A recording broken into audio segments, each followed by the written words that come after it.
October 21, 1964. Park Avenue, Manhattan. Joseph Bonanno walked out of his lawyer's office at 36 East 36th Street and into the cool autumn evening. He was 59 years old, impeccably dressed in a dark suit and fedora, moving with the deliberate pace of a man who had never hurried for anyone. His driver waited at the curb, engine idling. Bonanno descended the steps, briefcase in hand, and paused on the sidewalk. Two men approached from opposite directions. They were not his men. What happened next would become one of the most enduring mysteries in the history of American organized crime. Joseph Bonanno, Joe Bananas, to those who mocked him, Don Pepino to those who respected him, vanished. He stepped into a car, or was forced into one, and disappeared from the streets of New York for 2 years. His absence would trigger a war that nearly destroyed one of the 5 families and exposed the American Mafia to unprecedented public scrutiny. But to understand why Joseph Bonanno disappeared, one must first understand what he was planning to do in the weeks before he vanished. He was plotting to murder the other bosses of New York's organized crime families and seize control of the Mafia's governing body, the Commission. It was an act of breathtaking ambition, supreme arrogance, and catastrophic miscalculation. Joseph Bonanno was born in 1905 in Castellammare del Golfo, a town on the northwestern coast of Sicily. It was a place that produced more American Mafia bosses per capita than perhaps anywhere else on Earth. The men of Castellammare were clannish, traditional, and violent. They brought those qualities with them when they immigrated to America in the early 20th century. Bonanno arrived in the United States in 1908 as a 3-year-old child. His family settled in Brooklyn, where young Joseph grew up speaking Sicilian at home and learning English in the streets. He was intelligent, educated, he briefly attended college, and ambitious. By his early 20s, he was already involved in bootlegging during Prohibition, working with other young Sicilian immigrants who would become the foundation of organized crime in New York. The 1930s were the formative years of the American Mafia as a structured organization. The old-world mustache Petes, traditionalist Sicilian bosses who refused to work with non-Sicilians and clung to old feuds, were systematically murdered by younger, more pragmatic gangsters. The Castellammare's War of 1930-1931 was the final spasm of this generational conflict, ending with the assassination of Joe Masseria and Salvatore Maranzano, the 2 most powerful old-world bosses. From the ashes of that war emerged a new structure, the Commission. It was conceived as a governing body that would mediate disputes between the families, prevent wars, and coordinate criminal activities. The Commission initially consisted of the bosses of the 5 New York families, Luciano, Mangano, Galliano, Profaci, and Bonanno, plus representatives from other cities, particularly Chicago and Buffalo. Joseph Bonanno, at 26 years old, became the youngest boss ever to sit on the Commission. He inherited control of what would become known as the Bonanno family, a crime organization of several hundred maid members operating primarily in Brooklyn, Manhattan, and the Bronx. Their rackets included gambling, loan sharking, labor racketeering, and, despite official prohibitions, narcotics trafficking. For 3 decades, Bonanno ruled his family with an iron hand. He was old school in his methods and his worldview. He believed in omertà, the code of silence. He believed in the Sicilian traditions of honor and respect. He married Fay Labruzzo in 1931, and they had 3 sons. He presented himself as a legitimate businessman, operating cheese companies and funeral parlors, attending church, contributing to charities. But by the early 1960s, Joseph Bonanno's world was changing in ways he found intolerable. The other bosses were getting soft, in his view. They were too willing to accommodate, too eager to avoid conflict, too comfortable with the status quo. Carlo Gambino, who had taken control of the family formerly run by Albert Anastasia after Anastasia's murder in 1957, was a diplomat, a consensus builder, a man who preferred negotiation to violence.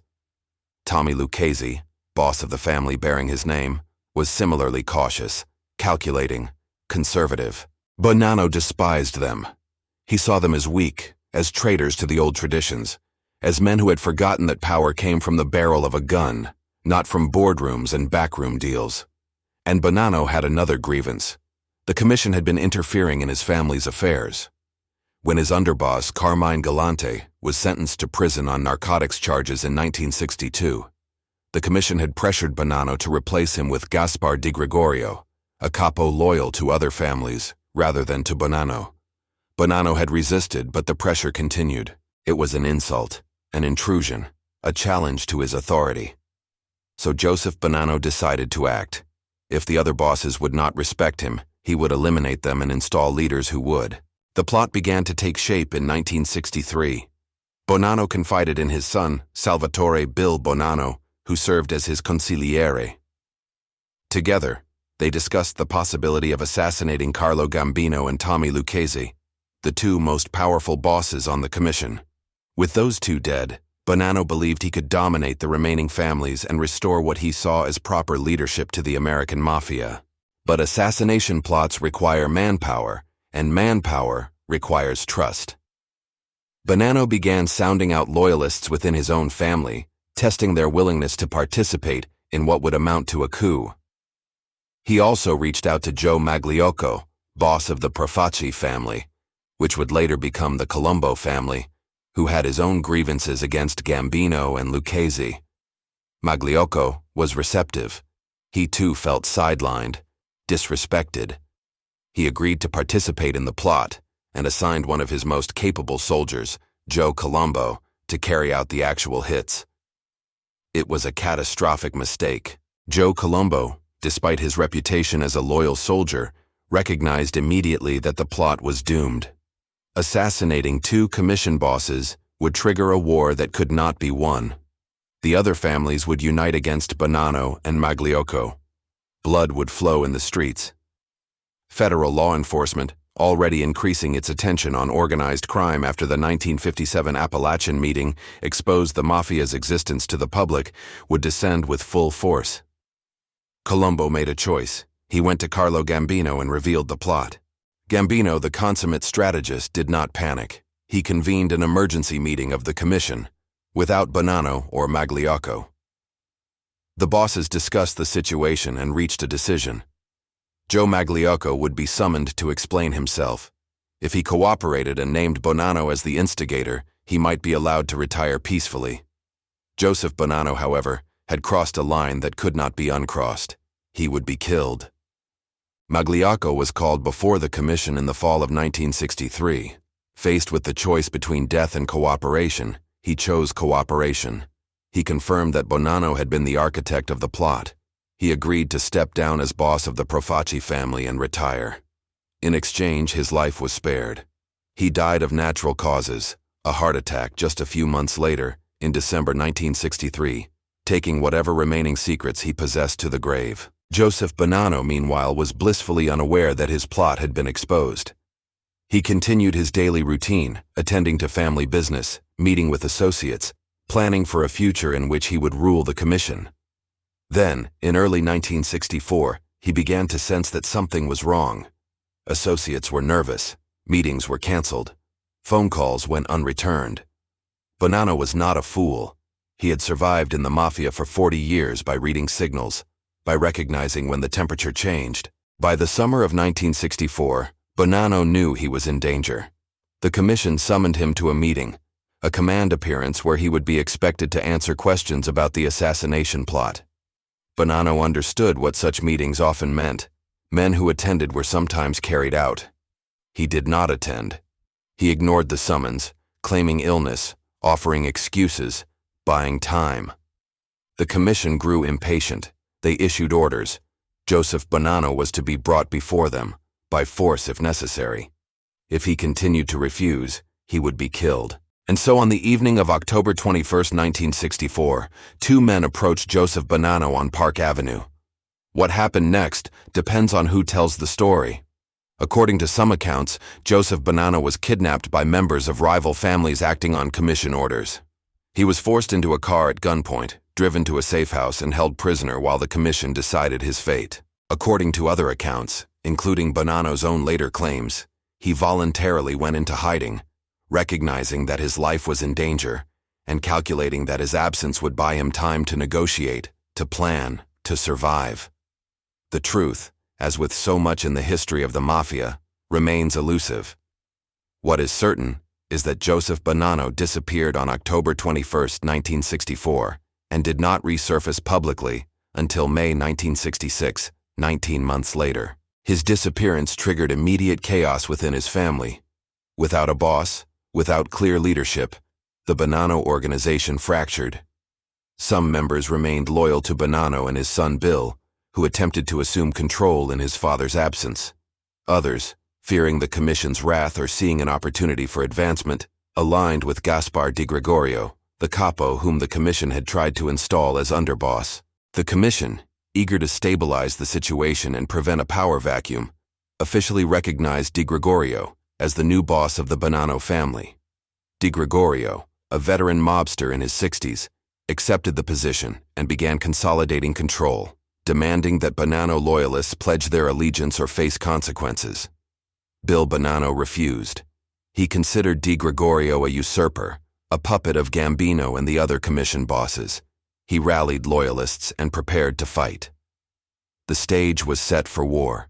The Bonanno War, a nickname coined by the press playing on Bonanno's surname, began not with a single dramatic event, but with a series of escalating confrontations in late 1964 and early 1965. Shootings, beatings, bombings. The violence was sporadic at first, almost tentative, as if both sides were testing each other's resolve. But by the summer of 1965, the conflict intensified. Members of the Bonanno family were being killed in the streets. Bodies turned up in car trunks, in vacant lots, in the rivers around New York. The violence was unusually public, drawing media attention and alarming city officials. January 28, 1966, Troutman Street, Brooklyn. Bill Bonanno and several loyalists were ambushed outside a building on Troutman Street. Di Gregorio's gunmen opened fire with shotguns and pistols, the shots echoing through the residential neighborhood. Somehow, miraculously, no one was killed. Bill Bonanno and his men escaped, but the ambush, brazen, loud, witnessed by civilians, made headlines. Mob war erupts in Brooklyn, the Daily News declared. The New York Times ran stories detailing the factionalism within the Bonanno family, naming names, describing the structure of the organization. The Mafia, which prided itself on secrecy and discretion, was being exposed in excruciating detail. The FBI, under Director J. Edgar Hoover, seized the opportunity. Hoover had long denied the existence of a national organized crime network, dismissing it as exaggerated or fictional. But the 1957 Appalachian meeting, where police stumbled upon a gathering of mafia bosses from across the country, had forced Hoover to acknowledge reality. By the mid-1960s, the FBI was dedicating significant resources to investigating organized crime, and the Bonanno War provided a wealth of intelligence. Agents surveilled both factions, documenting meetings, photographing participants, recording license plates. They cultivated informants within the family, offering deals to low-level members caught in the crossfire, pressuring them to provide information in exchange for leniency. The other commission bosses watched the Bonanno War with dismay. The violence was bad for business. It attracted attention from law enforcement, from politicians, from the media. It violated the very purpose of the commission, to prevent wars and maintain order. Carlo Gambino and the other bosses decided that the war had to end. They brokered a truce in 1966, forcing both Di Gregorio and Bill Bonanno to stand down. Di Gregorio was quietly removed as boss, his tenure having accomplished little beyond prolonging the conflict. A new boss, Paul Sciacca, was installed as a compromise candidate, someone neither faction could object to too strenuously. But the damage was done. The Bonanno family, once one of the most powerful and cohesive of the five families, was fractured, weakened, its reputation in tatters. And Joseph Bonanno, the man whose ambition had triggered the disaster, remained missing. Where was he? Theories abounded. Some law enforcement officials believed he was dead, murdered by the commission, and buried in a location that would never be found. Others believed he was hiding, perhaps in Sicily, protected by old allies waiting for an opportunity to return. The truth was stranger than either theory. Joseph Bonanno spent most of his 19-month disappearance in Haiti. He had fled there with the assistance of loyalists who arranged his transportation and secured his accommodations. Haiti in the mid-1960s was ruled by François Papadoc Duvalier, a dictator who controlled the country through brutality, corruption, and a network of secret police known as the Tonton Macoute. Duvalier's regime was happy to host wealthy fugitives in exchange for bribes, and Bonanno had money. Bonanno lived quietly, avoiding public appearances, communicating with his son Bill through intermediaries. He read newspapers, followed the war tearing apart his family, and calculated his next move. By early 1966, it became clear that he could not remain in exile indefinitely. His family was disintegrating, his son was under siege, and the Commission, while still hostile, might be willing to negotiate rather than prolong a conflict that was damaging everyone. Bonanno began reaching out through intermediaries, floating the possibility of his return. The Commission, eager to end the Banana War and restore some semblance of order, agreed to negotiate. The terms were non-negotiable. Bonanno would return, he would retire from active leadership of his family, and he would relocate far from New York. In exchange, his life would be spared. Bonanno accepted. On May 17, 1966, Joseph Bonanno appeared at the federal courthouse in Manhattan, escorted by his lawyer. He claimed he had been kidnapped in October 1964 and held captive against his will, until his captors released him just days earlier. He offered no details about where he had been held or who had held him. He invoked his Fifth Amendment right against self-incrimination when pressed by federal prosecutors. No one believed his story. But it didn't matter. He was back. He was alive. And the war, for the moment, was over. Joseph Bonanno relocated to Tucson, Arizona in 1968, fulfilling his agreement with the Commission to leave New York permanently. Tucson was a world away from Brooklyn. Dry desert air instead of humid streets, sprawling ranch houses instead of crowded tenements, a pace of life that moved slowly, deliberately, without urgency. Bonanno purchased a home in a quiet neighborhood, presented himself as a retired businessman, and attempted to live the life the Commission had demanded: obscurity, inactivity, irrelevance. But Joseph Bonanno was incapable of irrelevance. He maintained contacts with his former organization. He advised his son Bill on family matters. He traveled occasionally, ostensibly for business, but law enforcement believed the trips were related to ongoing criminal activity, and he began to write. In 1983, Bonanno published his memoir, A Man of Honor, a 480-page book that presented his version of events, his rise to power, his conflicts with the Commission, his disappearance and return. It was a remarkable document, part self-justification, part historical record, part mythology. The book enraged the other bosses. Mafia members did not write memoirs. They did not speak publicly about the organization. They certainly did not publish books naming names, describing operations, and airing grievances. Bonanno defended the memoir as his right to tell his own story. But to the Commission, it was a final insult from a man who had already insulted them enough. There were rumors that Bonanno had been marked for death after the book's publication, but no attempt on his life materialized. He was old by then, in his late 70s, living quietly in Arizona, no longer a threat to anyone's power. Perhaps the other bosses decided that killing him would only draw more attention, make him a martyr, give credibility to his memoir. Or perhaps they simply didn't care anymore. Meanwhile, the Bonanno family in New York continued its decline. The leadership installed after the Banana War struggled to maintain control. Internal factionalism persisted, and the family, weakened and distrusted by the other families, became a target for law enforcement. The FBI had intensified its efforts against the Mafia in the 1970s, using wiretaps, informants, and undercover agents to penetrate the organizations. The Bonanno family, with its fractured structure and diminished cohesion, was particularly vulnerable. In 1976, an FBI agent named Joseph Pistone, using the alias Donnie Brasco, infiltrated the Bonanno family. Posing as a jewel thief and fence, Pistone befriended Benjamin Lefty Ruggiero, a soldier in the family, and gradually worked his way deeper into the organization.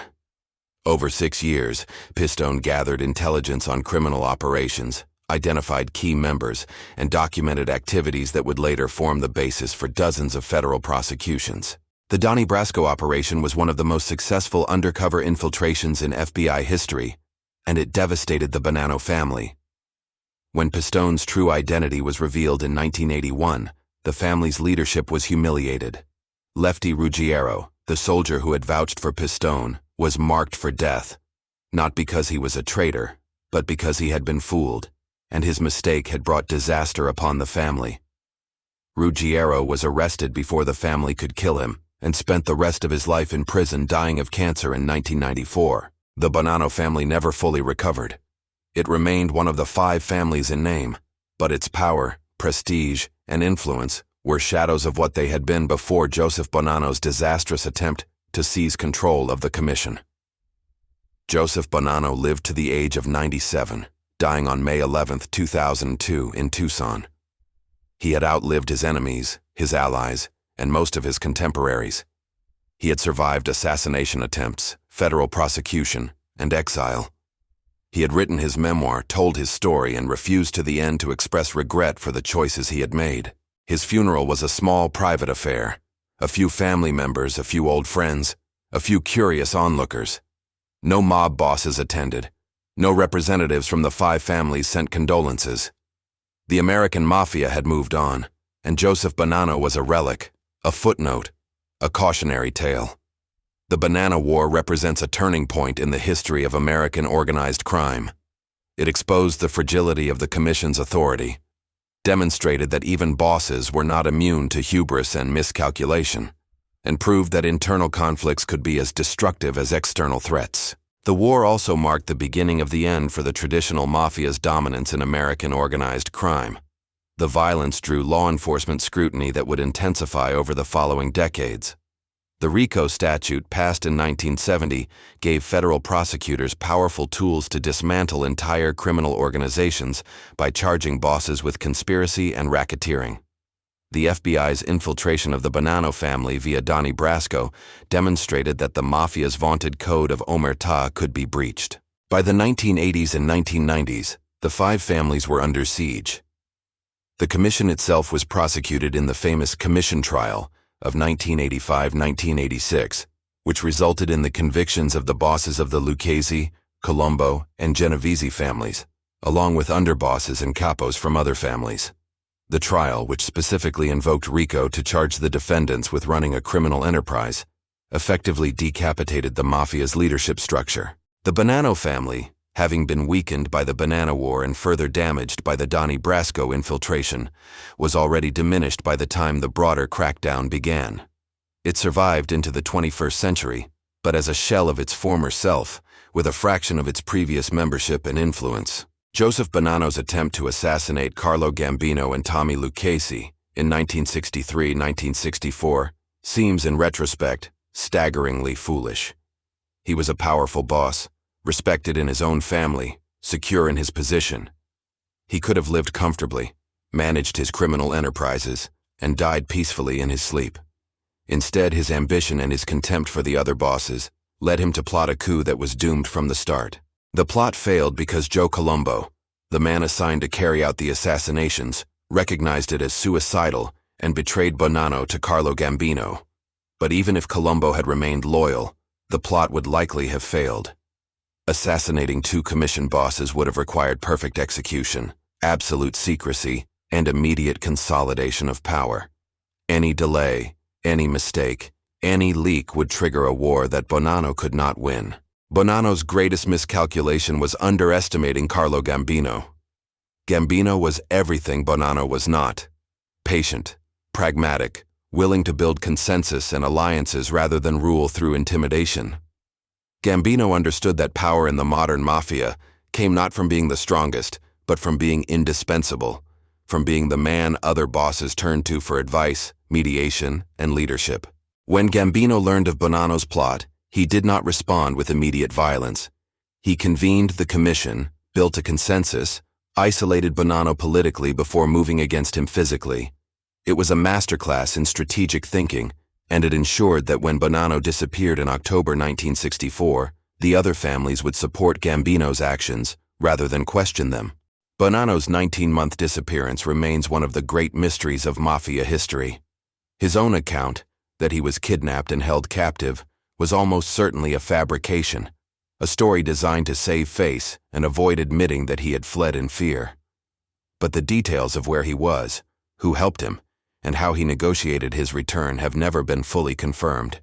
What is clear is that the disappearance triggered a war that Bonanno had not intended and could not control. The Bonanno War was fought primarily between factions within his own family, with Bonanno loyalists battling commission-backed rivals for control. It was a civil war, brutal and chaotic, that accomplished nothing except to weaken the family and expose it to law enforcement. The war also had unintended consequences for the broader mafia.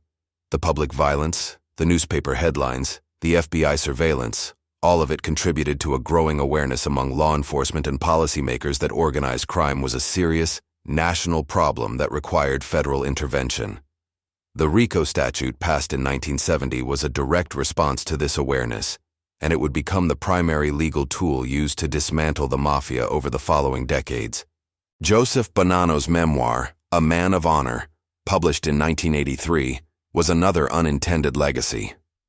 The book was widely read, not just by true crime enthusiasts, but by law enforcement, prosecutors, and journalists seeking to understand the inner workings of the mafia. Bonanno intended the book as a defense of his actions and a critique of the other bosses who had, in his view, betrayed mafia traditions. Instead, it became a sourcebook for federal investigators building cases against the organization. The book also violated one of the mafia's most sacred rules: silence. Mafia members did not speak publicly about the organization, its structure, or its activities. Bonanno's willingness to write a memoir, to name names and describe operations, was seen by other bosses as a betrayal comparable to becoming an informant. That Bonanno was never killed for this betrayal is testament to his irrelevance by the 1980s. He was an old man, living in Arizona, no longer a threat, no longer important enough to warrant assassination. The Bonanno family's decline continued after Joseph Bonanno's death in 2002. A series of bosses came and went, most serving short tenures before being arrested or forced out. The family's membership dwindled to perhaps a few dozen made members, down from several hundred in its heyday. Its criminal operations shrank to small-scale gambling, loan sharking, and labor racketeering. A far cry from the empire Joseph Bonanno had ruled in the 1940s and 1950s. In 2004, Joseph Massino, who had become boss of the Bonanno family in the 1990s, became the first sitting boss in mafia history to become a government informant. Facing life in prison on murder and racketeering charges, Massino agreed to cooperate with federal prosecutors, testifying against other mobsters and providing information about the family's operations. It was a stunning betrayal, unthinkable in earlier eras, and it symbolized the complete collapse of the Omerta Code that had once defined the mafia. The Bonanno family, already weakened by the Bonanno War and the Donnie Brasco infiltration, was effectively finished. It limped along into the 2010s and 2020s, recognized as one of the 5 families, but functioning more as a historical artifact than an active criminal organization. The Bonanno War, like all mafia conflicts, had a human cost that extended beyond the gangsters who chose to participate. Innocent people, family members, bystanders, business owners caught in the crossfire, suffered because of the violence Joseph Bonanno's ambition unleashed. During the war, at least a dozen men were killed in shootings, bombings, and beatings. Some were soldiers, men who knew the risks and accepted them. Others were marginal figures, associates or hangers-on who happened to be in the wrong place. Their deaths were rarely investigated thoroughly. Witnesses refused to cooperate. Evidence disappeared. Cases went cold. The families of these men, wives, children, parents, were left to grieve without answers. Mafia culture demanded silence, so they could not speak openly about what had happened or seek justice through legal channels. They buried their dead and moved on, carrying the weight of grief and the stigma of association with organized crime. The broader Italian-American community also suffered. The Bonanno War, with its sensational headlines and lurid details, reinforced stereotypes about Italian-Americans and criminality. The vast majority of Italian-Americans had no connection to the mafia, But the actions of men like Joseph Bonanno tarred the entire community with the same brush. Business owners in Italian neighborhoods found themselves under increased scrutiny from law enforcement, their legitimate enterprises suspected of being mafia fronts. Young Italian-American men were profiled, assumed to have mob connections simply because of their surnames. The community worked for decades to overcome these stereotypes, but the damage was real and lasting. The violence of the Bonanno War also had psychological effects on the participants. Soldiers on both sides lived in constant fear of assassination. They varied their routines, avoided public places, trusted no one. Some developed stress-related illnesses, ulcers, high blood pressure, heart problems. Others turned to alcohol or drugs to cope. Bill Bonanno, Joseph's son, spent years fighting the war his father had started. He survived multiple assassination attempts, spent time in prison on contempt charges for refusing to testify before grand juries, and watched his father's legacy disintegrate. In later years, he too wrote a memoir, Bound by Honor, which offered his perspective on the conflict. He died in 2008, 6 years after his father, having spent much of his life trying to escape the shadow of the Bonanno War. Gaspar Di Gregorio, the commission-backed rival boss, fared little better. He was removed from leadership in 1966, deemed ineffective and incapable of ending the conflict. He lived in obscurity until his death in 1970, his brief tenure as boss remembered as a failure. The war's biggest winner, ironically, was Carlo Gambino. He emerged from the conflict with his power enhanced, his reputation as a skilled strategist cemented. He continued to lead his family until his death from natural causes in 1976, one of the few mafia bosses to die peacefully of old age. His success in outmaneuvering Joseph Bonanno became a case study in strategic thinking, demonstrating that in the mafia, as in any organization, intelligence and patience often triumph over brute force. Joseph Bonanno lived 97 years, far longer than most mafia bosses. He outlived his enemies, his allies, and the era in which he had thrived.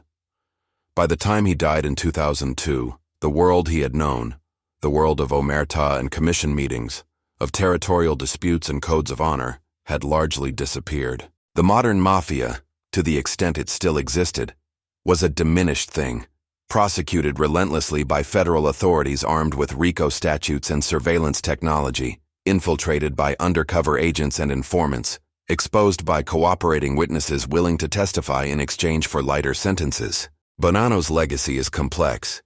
He was a skilled organizer who built a powerful criminal organization and ruled it for decades. He was a traditionalist who believed in the old Sicilian ways and resented the Americanization of the mafia. He was an ambitious man who overreached, who plotted a coup that destroyed his family and triggered a war that accomplished nothing. He was also a survivor. He lived through the Castellamarese War, the formation of the Commission, the Appalachian Meeting, his own disappearance and exile, and the federal crackdown that dismantled the mafia. He published a memoir, told his story, and died peacefully in his bed, a fate few mafia bosses achieved. But survival is not the same as success. Joseph Bonanno's attempt to seize control of the Commission in 1963-1964 was a catastrophic failure that weakened his family, empowered his enemies, and contributed to the broader collapse of the American Mafia. The Bonanno War, which resulted from his miscalculation, was a humiliating spectacle that exposed the Mafia's inner workings and invited law enforcement scrutiny. In the end, Joseph Bonanno's greatest achievement may have been his longevity. He lived long enough to see the consequences of his actions, to watch his family disintegrate, to recognize that the world he had tried to control had moved on without him. He was a relic, a reminder of an era that had passed. And when he died in 2002, the Mafia, the organization to which he had dedicated his life, barely noticed. The Bonanno War was over.